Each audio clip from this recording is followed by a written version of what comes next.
కోట్లాది మంది ఎలా ఉన్నారో తెలుసా?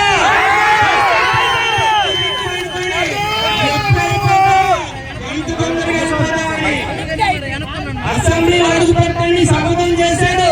ఇది అదే శాపం జగన్మోహన్ రెడ్డికి వచ్చింది. అసెంబ్లీలో అడుగు కాదు కదా, ఆ వైపు కూడా చూడకుండా చేశారు. ప్రజలు ఎంత గొప్ప విజయాన్ని ఇచ్చి మీ అందరికీ రుణపడతా. ఇది నాకు ఇచ్చిన బాధ్యత. మన అభివృద్ధి ధ్యేయం యువతకి ఉద్యోగమే ప్రధానం. మన హెల్త్, ఎడ్యుకేషన్, ఉద్యోగాలు, మంచినీరు, సాగునీరు ఈ ప్రప్రదంగా రాబోతున్న 1.5 సంవత్సరాల్లో అన్ని కంప్లీట్ చేసే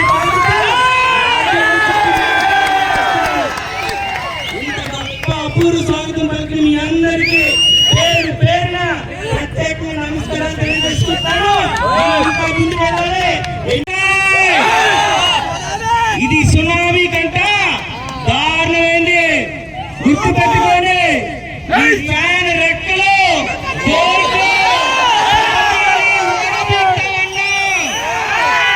మీ అందరికీ తెలుసు. ఒక్క ఫ్యాన్ లో రెక్క ఉండదు, బోల్ట్ ఉండదని. ఈరోజు ఫ్యాన్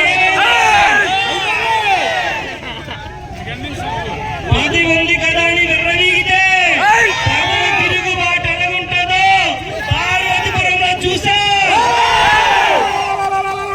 ప్రజల అంతిమ తీర్పు ప్రజల్ని దాటి ప్రజల్ని ఇబ్బంది పెట్టిన ఎలాంటి వ్యక్తి అయినా మట్టి కనిపించే వ్యక్తులు పార్వతీపురం ఓటర్లు.